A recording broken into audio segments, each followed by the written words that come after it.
નમસ્કાર દર્શક મિત્રો, કરંટ ટોપિકમાં હું પીનલ આપ સૌનું સ્વાગત કરું છું।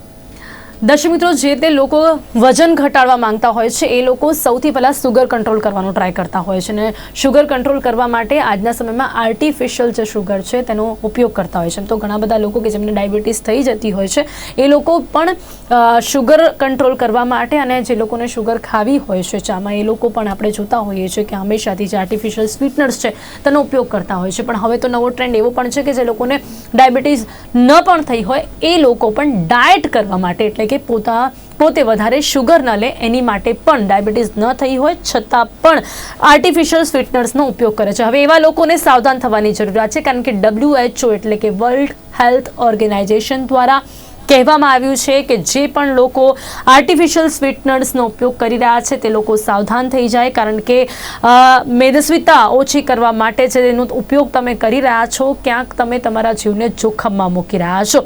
વજન ઓછું કરવા માટે જે સુગર ફ્રીનો ઉપયોગ કરવામાં આવે છે તેનાથી હૃદયનું જોખમ ઊભું થાય છે અને એની સાથે જ એવું પણ કહી શકાય છે કે જે તે વજનનો ઘટાડો થાય છે એટલે કે એ સમય પૂરતો જ થાય છે પરંતુ ત્યાર પછી ફરી એક વખત જે વજન છે તે વધી જતું હોય છે। સુગર ફ્રીના ઉપયોગથી ટાઈપ 2 ડાયાબિટીસ અને કાર્ડિયોવાસ્ક્યુલર ડિસીઝનું પણ જોખમ છે એટલે જે લોકોને ડાયાબિટીસ નથી એ લોકોને પણ તેના ઉપયોગથી ટાઈપ 2 ડાયાબિટીસ થઈ શકે છે। તે ઉપરાંત કાર્ડિયોવાસ્ક્યુલર ડિસીઝનું પણ જોખમ ઊભું થાય છે એટલે ભોજનમાં ગળપણ શરૂઆતથી જ કાબૂમાં રાખવી જોઈએ તેવું પણ WHOએ કહ્યું છે। ત્યારે આજે વાત કરીશું કે જે લોકો ડાયટ કરવા માંગતા હોય છે, જે લોકો વજન ઘટાડવા માંગે છે એ લોકોને આર્ટિફિશિયલ સ્વીટનર્સનો ઉપયોગ ન કરવો પડે તે માટે પહેલાંથી જ કેવા પ્રકારનો ડાયટ હોવું જોઈએ અને જે લોકો આર્ટિફિશિયલ સ્વીટનરનો ઉપયોગ કરી રહ્યા છે એ લોકો માટે કઈ રીતે આ હિતાવહ નથી અને એમને પણ એની જગ્યાએ શું કરવું જોઈએ આ તમામ મુદ્દાઓ પર ચર્ચા કરીશું જેની માટે મારી સાથે અહીંયા જોડાઈ ગયા છે ધારામદલાની જેઓ ડાયટિશિયન છે ડૉક્ટર મલય પારેખ, જેઓ DND છે ડાયાબિટીસ સ્પેશિયાલિસ્ટ છે, ડૉક્ટર ધમેશ ભટ્ટી જેઓ MD ફિઝિશિયન છે। આપ સૌનું સ્વાગત છે। Welcome to current topic. Thank you. Okay doctor Malay Parekh, સૌથી પહેલા કારણ કે આજે વાત આર્ટિફિશિયલ સ્વીટનર્સની છે એનો એમ તો આપણે જોવા જઈએ તો જે ઉપયોગ છે ડાયાબિટીસ પેશન્ટ કરતા હોય છે તો સૌથી પહેલા આપનું શું માનવું છે WHO જે રીતે આ ચેતવણી આપી છે એ ચેતવણી માટે એટલે કે ડાયાબિટીસ માટે વપરાતા આર્ટિફિશિયલ સ્વીટનર્સ એ કેટલા જોખમકારક હોઈ શકે છે? સર્વપ્રથમ જોઈએ તો IDF એટલે કે ઇન્ટરનેશનલ ડાયાબિટીસ ફેડરેશનના અનુસાર મુજબ અત્યારે ઇન્ડિયા વર્લ્ડમાં બીજા નંબર છે ડાયાબિટીસ કેસમાં અને પહેલા નંબરે ચાઇના છે। જો આવું નવું વધતું રહેશે તો નજીકના ભવિષ્યમાં ઇન્ડિયા ડાયાબિટીસ કેસમાં નંબર 1 બની જશે। તો આવું ના થાય એના માટે આપણે બહુ જ ધ્યાન રાખવું છે અને સૌથી ઇમ્પોર્ટન્ટ છે ડાયાબિટીસ એમાં સ્પેશિયલ ટાઈપ 2 ધીમે ધીમે કરીને એના કેસ વધતા જાય છે અને સૌથી ઇમ્પોર્ટન્ટ છે એમાં ડાયટનો ફાળો બહુ જ ઇમ્પોર્ટન્ટ છે અને ધીમે ધીમે લોકો વજન ઉતારવાની ટ્રાય કરતા હોય છે। અત્યારે મેદસ્વીપણું એટલે ઓબેસિટી બહુ જ વધતું જાય છે ટાઈપ 2 પેશન્ટ્સમાં। તો આવા કેસમાં એ લોકો જમવાનું સ્કીપ કરીને ધીમે ધીમે આર્ટિફિશિયલ સ્વીટનરનો ઉપયોગ બહુ જ અતિ વધતો જાય છે અને એને લીધે ડાયાબિટીસ વધતું જાય છે અને ડાયાબિટીસને લીધે કાર્ડિયોવાસ્ક્યુલર ડિસીઝ એટલે હાર્ટ એટેકનું પ્રમાણ બહુ જ વધતું અમે જોઈ રહ્યા છીએ રૂટીન ડે ટુ ડે પ્રેક્ટિસમાં। તો આના માટે સૌથી ઇમ્પોર્ટન્ટ છે ડાયટમાં શું ધ્યાન રાખવું એ સૌથી ઇમ્પોર્ટન્ટ છે, સાથે લાઇફસ્ટાઇલમાં પણ ડોક્ટર ભલે અહીંયા તો આ જે આર્ટિફિશિયલ સ્વીટનર્સ છે એ બનાવવામાં એટલા માટે જ આવ્યું કે જે તે લોકો છે તે લોકો જો શુગર ન ખાઈ શકતા હોય ને એટલા માટે એ લોકો એ લે અને ઘણી બધી વખત તો કદાચ આઈ એમ નોટ શ્યોર પણ ડોક્ટર પણ સજેસ્ટ કરતા હતા કે હવે તમે આર્ટિફિશિયલ સ્વીટનર્સ લઈ શકો છો અત્યારે જો તમને અત્યારે વિધાઉટ શુગર ન ચાલતું હોય તો। એટલે મોસ્ટલી ડાયાબિટીક પેશન્ટ શુગરનો ઇમ્પોર્ટ કરતા હોય છે, નોર્મલ ખાંડનો અથવા તો ગોળ વાપરતા હોય છે પરંતુ આવા કેસમાં ઘણીવાર એની બદલે આર્ટિફિશિયલ સ્વીટનર્સનો સલાહ આપવામાં આવે છે પરંતુ એકોર્ડિંગ ટુ જે રીતના WHO એ ચેતવણી આપી છે એ પ્રમાણે એનું જોખમ બહુ જ વધતું જાય છે, ડાયાબિટીસના કેસ વધતા જાય છે સાથે સાથે ઓબેસિટીનું પ્રમાણ વધતું છે। સો સૌથી ઇમ્પોર્ટન્ટ આપણે ધ્યાનમાં રાખવાનું એ જ છે કે બને એટલું શુગર વાળું અથવા તો આર્ટિફિશિયલ સ્વીટનર ના લઈ તો વધારે સારું જેથી કરીને ભવિષ્યમાં આ બધા કોમ્પ્લિકેશન ના થઈ શકે। એના માટે ડાયટ અતિ મહત્વનું જરૂરી છે કે પેશન્ટ પોતે સમજે અને શુગરનું પ્રમાણ નહીવત પ્રમાણ અથવા તો ના લઈ એની બદલે એને ઓલ્ટરનેટિવ શું લે એના માટે પ્રોપર ડાયટ બનાવે અને એ ફોલો કરે તો ભવિષ્યમાં આ બધા કોમ્પ્લિકેશન્સથી બચી શકે।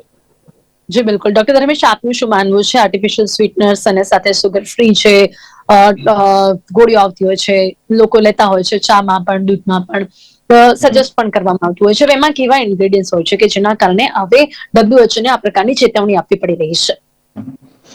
સૌથી પહેલા તો આપણે એ સમજવું જોઈએ કે WHO ને આ ગાઈડલાઈન શું કરવા જાહેર કરવી પડી છે. એકચ્યુઅલી 2015 ની જે હેલ્ધી ડાયટ ની જે એડવાઇઝરી છે એમાં એવું મેન્શન કરવામાં આવેલું હતું કે તમારે ડેઈલી શુગર ઇન્ટેક છે તમારી ટોટલ કેલરીનો less than 10% જેટલો હોવો જોઈએ.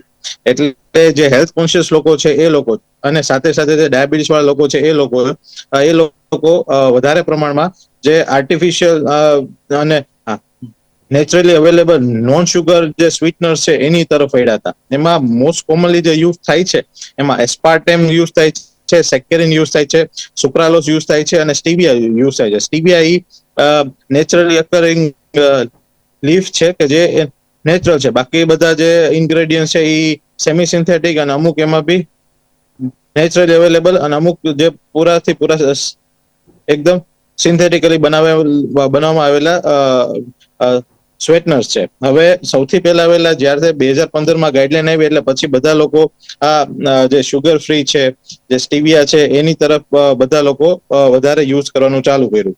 હવે એના લોંગ ટર્મ બેનિફિટ શું છે એના વિશે કોઈ એડવાઇઝરી હતી નહીં.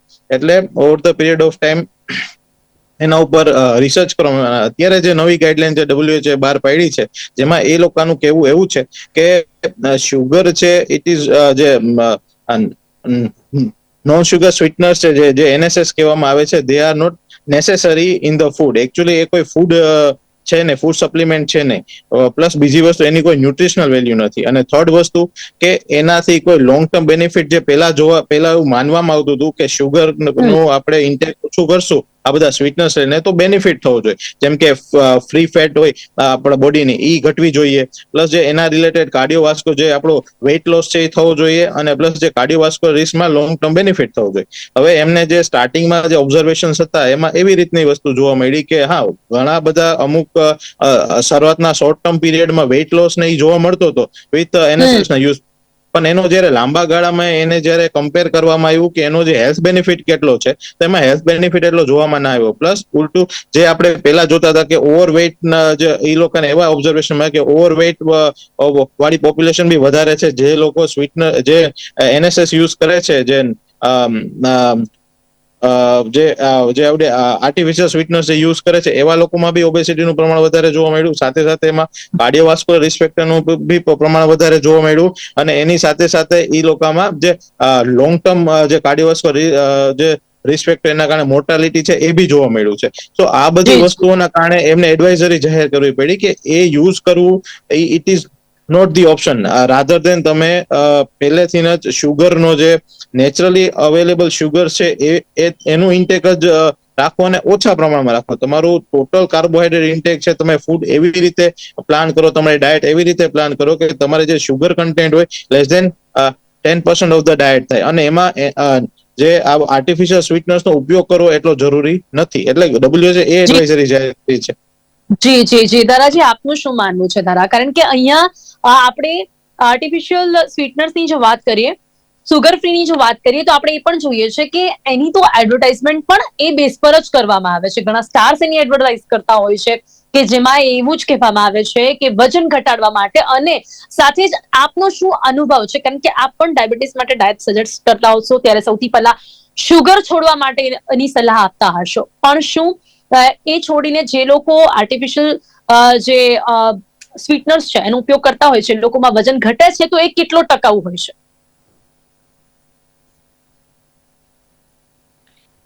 જી ધારા, આપનો અવાજ નથી આવી રહ્યો. Please unmute your phone. Yeah, hello. Yeah. જી So, સૌપ્રથમ પહેલા તો હું ગુજરાત ન્યૂઝને બહુ આભાર કરવામાં આવે છે, જેના કારણે તમે કમ્પ્લીટલી આખા ગુજરાતમાં અવેરનેસ સ્પ્રેડ કરો છો regarding this non sugar sweetness, જેના કારણે બહુ બધા લોકોને કન્ફ્યુઝન છે. રેગ્યુલર પ્રેક્ટિસમાં અમે લોકો ક્લાયન્ટને કન્સલ્ટ કરતા હોય અને મલ્ટિપલ ક્વેરીઝ, બહુ બધી જાતના પ્રશ્નો લોકો લઈને આવે છે, જેના કારણે કે આર્ટિફિશિયલ સ્વીટનર્સ યુઝ કરી શકાય છે, અગર કરીએ તો એના કોઈ સાઇડ ઇફેક્ટ્સ નથી વગેરે. બરાબર. સો અત્યારે તમારી મતલબ કરન્ટલી જે WHO નો રિસર્ચ છે અને જેનો આર્ટિકલ આવ્યું છે કે non sugar sweeteners completely helpful નથી, એ વાતમાં કમ્પ્લીટલી સાચી વાત છે. કારણ કે કરંટ અનુભવ સાથે અમે જોવામાં આવે છે કે લોકોને કેલેરીઝ તો હોય છે, બધા લોકો જનરલી બધા લોકોને ખ્યાલ હોય જ છે કે સુગર કમ્પ્લીટલી એલ છે, ઓકે, બોડી માટે જરા બી નથી સારું. તો એની સાથે સાથે લોકોએ હવે નોન સુગર સ્વીટનર્સ યુઝ કરવાના ચાલુ કર્યા, જ્યાં કે આપણા ગુજરાતમાં ગળ્યું ખાવાનો ખોરાકનો પોષણ વધારે છે. ઓકે, સો બધા ગળ્યું વધારે ખાય છે, સો એના કારણમાં નોન સુગર સ્વીટનર્સ બધા યુઝ કરે. બટ એ કેટલા એનો રિઝલ્ટ અગર વેઇટ લોસમાં આપણે જોવા જઈએ તો કેલરીઝ કન્ટેન્ટ સેમ હોય છે, એટલા બધા કેલરીઝમાં ડિફરન્સ નથી હોતો, એટલે જેના કારણે વેઇટ લોસ કે ફેટ લોસમાં ફરક નથી. બોડીની અગર શુગર રિક્વાયરમેન્ટની વાત કરીએ તો નોર્મલ જેટલી બોડીની રિક્વાયરમેન્ટ હોય છે, sugar is a one form of carbohydrates. Okay, અને કાર્બોહાઈડ્રેટ્સ બધા જ ફૂડમાં, અગર તમે સીરિયલ્સ અનાજ લઈ લો, કઠોળ લઈ લો, મિલ્ક એન્ડ મિલ્ક પ્રોડક્ટ્સ લઈ લો, એ બધા જમાં કાર્બોહાઈડ્રેટનું પ્રમાણ આવે છે. જે આપણી બોડીની જરૂરિયાત છે એ નેચરલ શુગરથી ફૂલફિલ થઈ જાય છે, મતલબ પૂરી થઈ જાય છે, રાઈટ. સો એના પછી એડિશનલ જે બહારથી શુગર જે લેવામાં આવે છે એની બોડીને જરૂરિયાત નથી હોતી. ઓકે, બટ આપણા અત્યારે કરંટ હેબિટ છે બધાને, જે લાઈક ટેવ છે શુગર બધામાં એડ કરવાની, શાક અને દાળ ને બધામાં. તો એ થોડી ટેવમાં આપણે થોડા ચેન્જીસ લાવવાની જરૂર છે, કે એટલીસ્ટ આપણે થોડો શુગરનો ઇન્ટેક બંધ કરીએ, કારણ કે બોડીની જરૂરિયાત પૂરી થઈ જાય છે શુગર એના કારણે. જી અને આર્ટિફિશિયલ શુગર્સનો અગર ટોપિક લેવા જઈએ તો એ નથી તો વેઇટ લોસમાં હેલ્પ કરતી, અને નથી તો એની સાથે સાથે કોઈ એના ન્યુટ્રિશનલ બેનિફિટ ઓર બોડીમાં કોઈ બેનિફિટ રહેતા. જી ચોક્કસ. તો હવે અત્યારે આ જાણવા મળી રહ્યું છે, પણ અત્યાર સુધી તો લોકો એનો ઉપયોગ એ રીતે જ કરી રહ્યા હતા. જે લોકો શુગર નતા લઈ રહ્યા એ લોકો આનો ઉપયોગ કરી રહ્યા હતા, એનું વજન ઘટી પણ રહ્યું હતું, પણ હવે લાંબા ગાળે આ અસરો જોવા મળી રહી છે. ડોક્ટર મલે, હવે બીજી અનેક વાત એ પણ જાણવા મળી રહી છે કે આનાથી જે લોકોને ડાયાબિટીસ નથી એમને પણ ટાઈપ 2 ડાયાબિટીસ થઈ રહ્યું છે. તો જે પણ વજન ઘટાડવા માટે આનો ઉપયોગ કરે છે, જે ડાયાબિટીસ પેશન્ટ છે એ લોકો તો કદાચ યુઝ કરી રહ્યા હતા, પણ જે લોકો ડાયટ માટે યુઝ કરી રહ્યા હતા, હવે એમને પણ અહીંયા ડાયાબિટીસ થઈ રહ્યું છે. તો આવા કેટલા લોકો આપના કોન્ટેક્ટમાં પણ આવ્યા હોય કે જે લોકો જ્યારે આનું સેવન કરી રહ્યા હોય એમને ટાઈપ 2 ડાયાબિટીસ થયું, એનું શું કારણ હોઈ શકે? યસ, બહુ સરસ ક્વેશ્ચન. છેલ્લા 2 કે 3 વર્ષ આફ્ટર કોવિડ તો અમે આ બહુ રૂટીન જોવા મળે છે કે વજન વધી જાય ને વજન પછી ઉતારવા માટે લોકો આર્ટિફિશિયલ સ્વીટનર યુઝ કરતા હોય છે. તો સર્વપ્રથમ તો એના ઉપર સ્ટોપ કરવું જોઈએ, અને જે રીતના મેડમે અને ડોક્ટર ધર્મેશે કીધું પ્રમાણે કે બોડીને હાઈ પ્રોટીન હાઈ ફાઈબરની જરૂર છે, અને બને એટલું આપણે લેસ કાર્બોહાઈડ્રેટની જરૂર છે. અને કાર્બોહાઈડ્રેટ માટે બને એટલું ઓછું, એટલે કે લો ગ્લાયસેમિક ઇન્ડેક્સ વાળા જેટલા પણ ફૂડ હોય એનો પ્રોપર ચાર્ટ બનાવવો જોઈએ, અને એમાંથી customize patient to patient diet બનાવવો જોઈએ કે આ પેશન્ટને આ પ્રમાણે લો જીઆઈ વાળું આપણે ડાયટ આપવું જોઈએ. અને ડાયાબિટીસ એટલે શું છે? તમારા શરીરમાં ધીમે ધીમે શુગર વધતું જાય, અને એ જો ના આવે અથવા તો તમારે મટાડવું હોય તો એના માટેના 2 રસ્તા છે. પહેલું તો ડાયટ અને બીજું લાઈફસ્ટાઈલ છે. તમે પ્રોપર ડાયટ, લો જીઆઈ વાળો, હાઈ પ્રોટીન હાઈ ફાઈબર વાળો ડાયટ કરશો ને સાથે રોજનું 30 મિનિટ બ્રિસ્ક વોક જો તમે ચાલવાનું ચાલુ રાખશો તો 100% કેસમાં ડાયાબિટીસ તમારો કંટ્રોલમાં આવી જશે વિધાઉટ એની મેડિસિન, તમે પ્રોપર પાછા નોર્મલ થઈ શકશો. તો એ પોસિબલ છે હવેના ટાઈમમાં ડાયટ અને લાઈફસ્ટાઈલ મોડિફિકેશનથી. પણ એના માટે બહુ જ જરૂરી છે કે તમારે કાર્બોહાઈડ્રેટ ઉપર કંટ્રોલ રાખવો પડશે થોડું, અને સાથે સાથે સ્ટ્રેસનું પ્રમાણ પણ બહુ જ અત્યારે વધતું જાય છે. એને લીધે પણ ડાયાબિટીસ આવતું હોય છે. એટલે તમારે ડાયટ, લાઈફસ્ટાઈલ મોડિફિકેશન, સ્ટ્રેસ અને ધીમે ધીમે કરીને તમારે ટોટલી કાર્બોહાઈડ્રેટ ઉપર કંટ્રોલ રાખવો જોઈએ, જેથી કરીને ભવિષ્યમાં ડાયાબિટીસ ના આવે, અથવા તો જેને આવ્યું છે એને તમે રિવર્સ કરી શકશો. જી ડોક્ટર ધર્મેશ, હવે આર્ટિફિશિયલ સ્વીટનર આવશ્યક આહાર નથી એવું WHO દ્વારા કહેવામાં આવ્યું છે. એની સાથે જ જે પુખ્ત વયના લોકો છે એ સુગર ફ્રીના વપરાશથી તે લોકોમાં મૃત્યુ દર પણ વધી શકે છે. એટલે શું આ ખરેખર એટલું હાનિકારક સાબિત થાય છે કે જે પુખ્ત વયના લોકોમાં એ મૃત્યુ દર પણ વધારી રહ્યું છે? ડોક્ટર ધર્મેશ. એટલે 2000 ઈ લોકોની જે રિસન્ટ ગાઈડલાઈન છે WHO ને ઓબ્ઝર્વેશન પ્રમાણે એમની ઓબ્ઝર્વેશન કમિટી એવું નોટ કર્યું છે કે ઓબેસિટીના પ્રમાણ વધે છે. ઓબેસિટી વધે એટલે નેચરલી ઓબેસિટી રિલેટેડ ડિઝીઝ છે એ બી વધવાના જ છે. એટલે ડાયટ રિલેટેડ જેટલા નોન કોમ્યુનિકેબલ ડિઝીઝ છે એનું પ્રિવેલન્સ વધે છે. એમાં કાર્ડિયોવાસ્ક્યુલર આવી ગયા, એટલે હૃદયના રોગો આવી ગયા, પ્લસ સ્ટ્રોકની સંભાવના, એટલે મગજના લકવાની શક્યતાઓ આવી ગઈ. આવા બધા રોગોનું પ્રમાણ વધારે વધી રહ્યું છે ડ્યુ ટુ ઓબેસિટી અને પ્લસ આ બધી વસ્તુના કારણે. હવે આ બધું રોગોનું પ્રમાણ વધે એટલે એના રિલેટેડ જે મોર્ટાલિટી જે થતી હોય એટલે કે જે મૃત્યુ દર હોય એ બી વધારે જોવા મળે છે. હવે હેલ્થ કોન્શિયસનેસના કારણે અત્યારે હેલ્થ અવેરનેસના કારણે હવે યંગ એજની પોપ્યુલેશન છે એ બી આર્ટિફિશિયલ સ્વીટનેસ એની તરફ આકર્ષાય છે.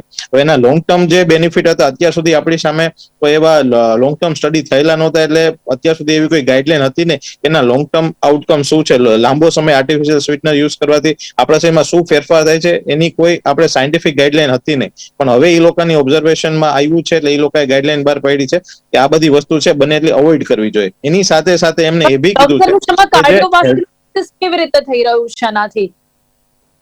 એટલે બેઝિકલી કાર્ડિયો જે ઓલ ઓવર જે આર્ટિફિશિયલ સ્વીટનર હોય કે સ્વીટનર હોય કોઈ બી આપણે તમે ડાયટ લેતા હોય તો એમાં ડાયટની સાથે સાથે જો તમારી અનહેલ્ધી ડાયટ હેબિટ્સના કારણે આપણા શરીરમાં અમુક પ્રકારના રોગોની સંભાવના વધી જાય છે, જેમાં કોલેસ્ટ્રોલનું પ્રમાણ વધી જવું અને પ્લસ જે કોરોનરી આર્ટરી ડિઝીઝ એટલે હૃદયમાં બ્લોકેજ થવાની શક્યતાઓ, જે લોહીની નળીમાં બ્લોકેજ થવાની શક્યતાઓ વધી જવી, પ્લસ જે આપણે મેદસ્વીપણું એટલે ઓબેસિટીનું પ્રમાણ બી વધી જાય છે. એના કારણે ઇન્સ્યુલિન રેઝિસ્ટન્સ એટલે કે આપણા બોડીમાં જે ઇન્સ્યુલિન એનું રેઝિસ્ટન્સ લેવલ વધે, એના કારણે ડાયાબિટીસ બી આવે અને એના કારણે ઘણા બધા મેટાબોલિક ફેરફારો આપણા બોડીમાં થતા હોય છે. એ મલ્ટીફેક્ટોરિયલ પ્રોબ્લેમ છે. એક ઇન્ડિવિજ્યુઅલ પોઈન્ટ ના કરી શકાય કે આના કારણે જ આ બધું વસે, પણ it is a long going process. Short ટર્મમાં એમને એવું શોર્ટ ટર્મમાં જયારે જોવામાં આવ્યા હતા, જયારે આગળના સ્ટડી થયા હતા ત્યારે આર્ટિફિશિયલ સ્વીટનર્સના કારણે થોડો શોર્ટ ટર્મમાં વેઇટ લોસ બી જોવા મળેલો હતો અને ફેટનું પ્રમાણ બી ઓછા પ્રમાણ અમુક લોકોમાં જે ટ્રાન્સ ફેટ હોય એનું પ્રમાણ બી શરીરમાં ઓછા પ્રમાણમાં જોવા મળ્યું હતું. પણ એના જયારે લોંગ ટર્મ જયારે એ લોકોએ બીએમઆઈ ઝેડ સ્કોર એની હારે કમ્પેર કર્યું ત્યારે એમને ખબર પડી કે આ લોંગ ટર્મમાં કોઈ બેનિફિટ નથી અને લોંગ ટર્મમાં એની કોઈ જે આપણે જે સારા પરિણામો છે એ એટલા જોવા નહોતા મળે. એની કમ્પેરિઝનમાં એમને આ ખરાબ રિઝલ્ટ સામે આવ્યા. એટલા માટે એ લોકો એડવાઇઝરી જાહેર કરી છે કે આ બધું અવોઇડ કરો. એની સાથે સાથે એમને એ બી કીધું છે કે જે હેલ્ધી ડાયટ જે છે એ તો ખાસ ફોલો કરવી જોઈએ. એના મૂળભૂત પોઈન્ટ જોવામાં આવે તેમાં જે આપણું ટોટલ કેલરી ઇન્ટેક હોય એનો લેસ ધેન 10% ભાગ જ કાર્બોહાઈડ્રેટ થી આવવો જોઈએ. એટલે શુગરનું પ્રમાણ આપણા બોડીમાં જેટલી કેલરીની રિક્વાયરમેન્ટ હોય આખા દિવસની એના 10% કરતા ઓછા ભાગનો ઇન્ટેક હોવો જોઈએ. બરોબર, 200 કેલરીની રિક્વાયરમેન્ટ હોય તો તમારી ડેઇલી ઇન્ટેક છે એ 20 કેલરી કરતા બી ઓછો હોવો જોઈએ શુગરનું કન્ટેન્ટ તમારા ફૂડમાં. સાથે સાથે જે ટ્રાન્સ ફેટ હોય એનું પ્રમાણ બી તમારા બોડીની કેલરીની રિક્વાયરમેન્ટ હોય એમાં લેસ ધેન 10% હોવું જોઈએ. સાથે સાથે જે સોડિયમની રિક્વાયરમેન્ટ હોય એટલે કે જે નમકનું પ્રમાણ છે એ 2300 મિલીગ્રામ કરતા ઓછું હોવું જોઈએ પર ડે માં. તો આ જે ઈ લોકો જે ડાયટ હેલ્ધી ડાયટની એડવાઇઝરી બહાર પાડી છે એને ફોલો કરવી જોઈએ અને એના પ્રમાણે જે નેચરલી અકરિંગ જે શુગર જેમ કે ફ્રૂટ્સ છે, વેજીટેબલ્સ છે, મિલ્ક છે, એમાં ઓલરેડી શુગરનું પ્રમાણ હોય એટલે તમે એવી રીતે ડાયટ મોડિફાય કરો કે જે અવેલેબલ નેચરલી શુગર છે એ તમારા બોડીમાં મળતી રહે અને સાથે સાથે ખોરાક લેવા જોઈએ. યસ. આ આર્ટિફિશિયલ સ્વીટનર યુઝ કરવા કરતા કુદરતી ખોરાક છે એના ઉપર ફોકસ કરવું જોઈએ અને સાથે સાથે રિફાઇન્ડ શુગરનો ઉપયોગ તો અટકાવવો જોઈએ. એટલે એવું નથી કે આપણે ખાંડ અને ગોળનો ઉપયોગ કરીએ, સ્ટીવિયાનો ઉપયોગ ના કરીએ કે શુગર ફ્રીનો ઉપયોગ ના કરીએ પણ એની સામે ખાંડ અને ગોળ વધારે પણ તો એવું બી નથી. તમારે જે નેચરલી અકરિંગ શુગર છે એટલે કે જે ખોરાકમાં ઓલરેડી અવેલેબલ છે ઈ જ શુગરનો, રિફાઇન્ડ શુગરનો ઉપયોગ બી નથી કરવાનો અને સાથે સાથે જે આર્ટિફિશિયલ શુગર છે એનો ઉપયોગ બી નથી કરવાનો. એ બંને જોખમી છે. આમાં છે ને મહત્વની વાત એ છે કે જે સલાહ આપવામાં આવી છે ને માત્ર એવા લોકો માટે છે કે જે લોકોને પહેલાથી ડાયાબિટીસ નથી. આ પણ એક વધુ મહત્વની વાત છે. યસ. એટલે ડાયાબિટીસ એ લોકોએ જે સ્ટડી કર્યો છે એમાં ડાયાબિટીસ વાળા લોકોને ઇન્ક્લુડ નથી કરેલા. એટલે એમના જે લોંગ ટર્મ આઉટકમ છે એ આના રિલેટેડ જ છે. જી ધારા, આપનું શું માનવું છે ડાયટને લઈને? અહીંયા હેલ્ધી ડાયટ સૌથી મહત્વની વાત છે. તો હવે મેદસ્વીતાને દૂર કરવા માટે જ્યારે લોકો આજના સમયમાં આર્ટિફિશિયલ સ્વીટનર્સ લેવા લાગ્યા છે એની જગ્યાએ લોકોએ શું કરવું જોઈએ પહેલેથી જ એનાથી શુગર કંટ્રોલમાં રહે? ખાસ કરીને ડાયાબિટીસ એક એવી બીમારી છે ને કે જો જીન્સના લીધે પણ આપણને જોવા મળે. જો મોમ કે ડેડ ને હોય તો પણ લોકો પહેલેથી જ સાવધાન રહેવા લાગે છે. એમાં એક સાવધાની આ રીતે લોકો બરતી રહ્યા છે કે શુગરનો ઉપયોગ કરી રહ્યા છે, આર્ટિફિશિયલ શુગરનો ઉપયોગ કરી રહ્યા છે. તો ભોજનમાં ગળપણ શરૂઆતથી જ કઈ રીતે અવોઇડ કરી શકાય છે? કુદરતી ગળપણ વાળા કયા ખોરાક લઈ શકાય છે? શું કહેશો? સો જનરલી જ્યારે શુગરની વાત આવે, કાર્બોહાઈડ્રેટ્સમાં ડાયાબિટીસની વાત આવે તો બધા કાર્બોહાઈડ્રેટ્સ અવોઇડ કરવાનું છે ડાયાબિટીસને જનરલ ક્રાઉડને ખબર છે, જનરલ લોકોને ખબર હોય છે. ઓકે, હવે એમાં કઈ રીતના મોડિફિકેશન કરવાના હોય છે એ હું જણાવીશ કે જેમ કે અગર નોર્મલ બધાને ખબર છે કે રાઈસ જનરલી અવોઇડ કરતા હોય છે ડાયાબિટીક લોકો. ઓકે, બટ રાઈસમાં નો ડાઉટ કે એ ઇન્સ્યુલિન લેવલ સ્પાઇક અપ કરે છે, વધારે છે ઇન્સ્યુલિન લેવલ, જેના કારણે શુગર લેવલ વધી જાય. બટ એને અગર જો કોમ્પ્લેક્સ, રાઈસ એક સિમ્પલ કાર્બોહાઈડ્રેટ છે, કપ છે એ નહીં થાય. ઓકે, સો એવું નથી કે રાઈસ કમ્પ્લીટલી અવોઇડ કરવા, અને બહુ સારી વાત છે કે રાઈસ અવોઇડ કરીને ડાયાબિટીક લોકો દલિયા છે કે ઘઉં છે કે બધું લેતા હોય છે, જેમાં ફાઈબરનું પ્રમાણ વધારે, જેટલો ફાઈબરનું પ્રમાણ ડાયટમાં વધારે રહેશે એટલો શુગર લેવલ ઉપર નહીં આવે. ઓકે, સો એના માટે હવે રાઈસ એવું નથી કમ્પ્લીટ લેવાનું, કોમ્પ્લેક્સ કરી શકાય છે વેજીટેબલ્સને સાથે ઇન્ક્લુડ કરીને, કારણ કે વેજીટેબલ્સમાં ફાઈબરનો ઇન્ટેક પ્રમાણ હોય છે. ઓકે, સો વેજીટેબલ્સ અને રાઈસને જ્યારે કમ્બાઈન કરવામાં આવે ત્યારે કોમ્પ્લેક્સ કાર્બોહાઈડ્રેટ બની જાય છે, અને એ ડાયટમાં ડાયાબિટીક લોકો પણ લઈ શકે છે. ઓકે, સો એવી રીતે પણ જે થોડો diabetic નથી, જે લોકો માત્ર ડાયટ કરવા માંગે છે, માત્ર મેદસ્વીતાને ઘટાડવા માંગે છે, એ લોકોએ માત્ર જો ધ્યાન રાખવું હોય કે શુગર ન વધે, ડાયાબિટીસ ન થાય, એ કેવા પ્રકારનો ખોરાક લઈ શકે છે? નોર્મલ એ લોકો જનરલી નોર્મલ બેલેન્સ ડાયટ લઈ શકે છે. એમના માટેના રેસ્ટ્રિક્શન્સ બહુ વધારે નથી હોતા કે બહુ બધું વસ્તુ અવોઇડ કરવી કે રેસ્ટ્રિક્ટ કરવી નહીં હોતી. બટ હા, બેલેન્સ ડાયટમાં અગર જોવા જઈએ તો બધી ટાઈપના ફૂડ ગ્રુપ્સ આવવા જોઈએ. ઓકે, તમે અનાજ લઈ લો, કઠોળ લઈ લો, મિલ્ક એન્ડ મિલ્ક પ્રોડક્ટ્સ લઈ લો, નટ્સ એન્ડ ફેટ્સ લઈ લો, જે ડ્રાય ફ્રૂટ્સ ને આવે છે, સીડ્સ આવે છે, બધું એ બધી જ ટાઈપના ફૂડ મતલબ ફૂડ ગ્રુપ્સ હોય એ ડાયટમાં આવવા જોઈએ. ઓકે, એને કમ્પ્લીટલી બેલેન્સ ડાયટ કહેવામાં આવે છે. હવે એ બેલેન્સ ડાયટમાં બી અગર ફાઈબરનો ઇન્ટેક, પ્રોટીનનો ઇન્ટેક પ્રોપર રાખશે ડાયટમાં, અને એની સાથે જે કાર્બોહાઈડ્રેટ્સ અને ફેટ છે એનું પ્રમાણ માપમાં રાખવામાં આવશે, તો લોકોને ડાયાબિટીસ આવવાની શક્યતા નહીં રહે.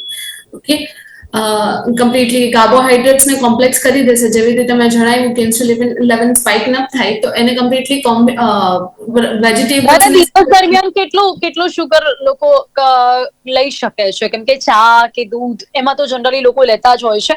હવે એમાં પણ ન લેવા માટે આ લોકોએ શરૂઆત કરી છે આર્ટિફિશિયલ સ્વીટનર્સની, તો એનું શું સોલ્યુશન લઈ શકાય છે? એમાં કમ્પ્લીટલી હેલ્ધી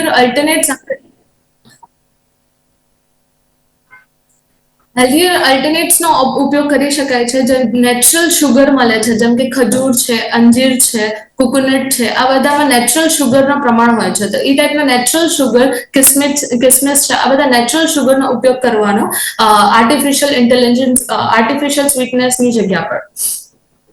જી, ઓકે. આપની સાથે જ ડોક્ટર મલય, આપનું શું માનવું છે, જે લોકોને ડાયાબિટીસ છે, તો અત્યારે તો આપણી પાસે આ જે ચેતવણી છે, જે લોકોને ડાયાબિટીસ નથી એ માટેની સલાહ છે, તો જે લોકોને ડાયાબિટીસ છે એ લોકો તો અત્યારે શુગર ફ્રી ટેબ્લેટ્સ લઈ જ રહ્યા હશે, એમને કોઈ નુકસાન થાય છે ખરું? શું લાગે છે? ડેફિનેટલી ડાયાબિટીસ ટાઈપ 2 જ્યારે આવે છે ત્યારે આપણા શરીરમાં પેનક્રિયાસ એટલે કે એના બીટા સેલ ઓલરેડી 50% ડેમેજ થઈ ગયા હોય છે, અને ધીમે ધીમે કરીને ઓલરેડી કોમ્પ્લિકેશન સ્ટાર્ટ થઈ જતા હોય છે. એટલે એની અસર આપણા આખા અવયવ ઉપર થતી હોય છે, જેવી રીતના સાહેબે જણાવ્યું પ્રમાણે લીવર, કિડની, હૃદય બધા ઉપર થતી હોય છે.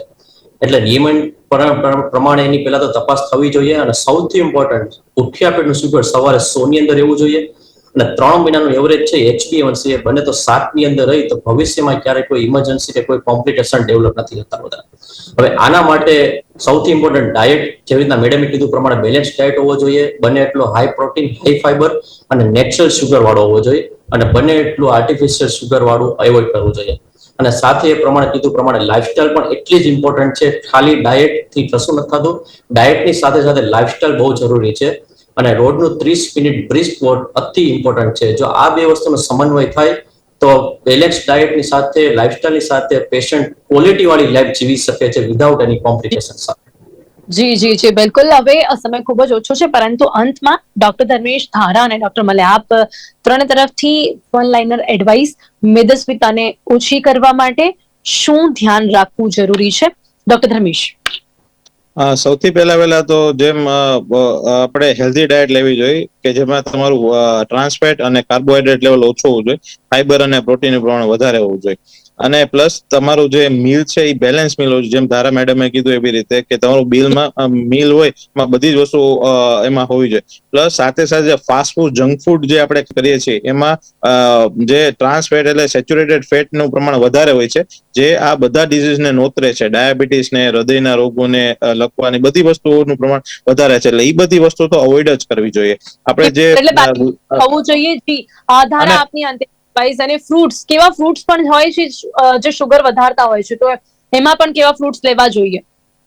સો હા, જનરલી હોય છે ફ્રૂટ જણા, જેમાં કે એક તો કેરી આવી ગઈ, ચીકુ, કેળું, આ બધા ફ્રૂટ્સ છે જે જનરલી એમાં શુગરનું પ્રમાણ વધારે આપવામાં આવે છે, જેના લીધે ડાયાબિટીસ વધે છે. બાકીના અગર ફ્રૂટ્સ લેવા હોય તો એપલ છે, એમાં સોલ્યુબલ ફાઈબર હોય છે, ઓરેન્જ છે, આ ટાઈપના ફાઈબર વાળા ફ્રૂટ્સ લેવામાં આવશે, જેના કારણે શુગર લેવલ વધશે નહીં. અને જેમ કે ડોક્ટર મલે અને ડોક્ટર ધર્મેશે કીધું કે લાઇફસ્ટાઇલ મેનેજમેન્ટ બી બહુ જરૂરી છે, અને સ્ટ્રેસ મેનેજમેન્ટ બી જ્યારે શુગરની વાત આવે ત્યારે બહુ જરૂરી થઈ જાય છે. સો કમ્પ્લીટલી ડાઇટ, લાઇફસ્ટાઇલ અને સ્ટ્રેસ મેનેજમેન્ટ હશે તો કોઈ બી પર્સનને કોઈ બી આ રોગો થવાના ચાન્સીસ નહીં રહેશે. ડોક્ટર મલે, ઓબેસિટીમાં યસ, ખાલી 5 જ વસ્તુ કહીશ. First, healthy diet. બીજું, લાઇફસ્ટાઇલ એટલે 30 મિનિટનું ડેલી વોક. ત્રીજું, સ્ટ્રેસ ફ્રી લાઈફ. ચોથું, આપણું જે બેઠાડું જીવન છે એટલે તે, એના માટે રોજનું આપણું એક્ટિવ લાઇફસ્ટાઇલ. અને પાંચમું, આપણું જે ડેલી નિયમિત એક્ટિવિટી. અને આ જો 5 વસ્તુમાં તમે રાખશો તો ક્યારેય તમને ઓબેસિટી નહીં આવે. ઓબેસિટી નહીં આવે તો ફ્યુચરમાં ક્યારેય કોઈ કોમ્પ્લિકેશન નહીં થાય. જી બિલકુલ. અને જેની માટે આપને આવા આર્ટિફિશિયલ સ્વીટનર્સની ઉપયોગ કરવાની જરૂર જ નહીં પડે. સમય સમાપ્ત. ડોક્ટર ધર્મેશ, ડોક્ટર મલય, ધારાજી, આપ ત્રણે મારી સાથે ચર્ચામાં જોડાયા. સાથે જ લોકોને આ વિશે યોગ્ય માર્ગદર્શન આપ્યું તે બદલ આપનો ખૂબ ખૂબ ધન્યવાદ. Thank you so much. Thank you for inviting us. Thank you so much. તો દર્શક મિત્રો, કરંટ ટોપિકમાં જે વાત કરી છે, WHO જે ચેતવણી આપી છે, જે લોકોને ડાયાબિટીસ નથી એ લોકોને ડાયાબિટીસ ન થાય એની માટે અમુક બાબતોનું ધ્યાન રાખવાની જરૂરિયાત છે. ને એમાં જે લોકો વજન ઘટાડવા માટે આર્ટિફિશિયલ સ્વીટનર્સનો ઉપયોગ કરી રહ્યા હતા એવા લોકોને સાવધાન કરવા માટે WHO ચેતવણી આપી છે કે આવા આર્ટિફિશિયલ સ્વીટનર્સનો ઉપયોગ ન કરો. આ ડાયાબિટીસ 2 જે ટાઈપ હોય છે તેનું જોખમ ઊભું કરે છે, એની સાથે કાર્ડિયોવાસ્ક્યુલર ડિસીઝનું પણ જોખમ ઊભું કરે છે. તો એની સામે તમે શું કરી શકો છો, કેવા પ્રકારનો ખોરાક લઈ શકો છો, કેવા પ્રકારનું ભોજન લઈ શકો છો, કેટલું શુગર છે જે આપ ઇન્ટેક કરી શકો છો, કેવી રીતે, તેના વિશે આપણે જણાવવાનો પ્રયાસ કર્યો છે. કરંટ ટોપિકમાં અત્યારે બસ આટલું જ. ફરીથી મળીશું નવા વિષયની સાથે. ત્યાં સુધી રજા આપશો. નમસ્કાર.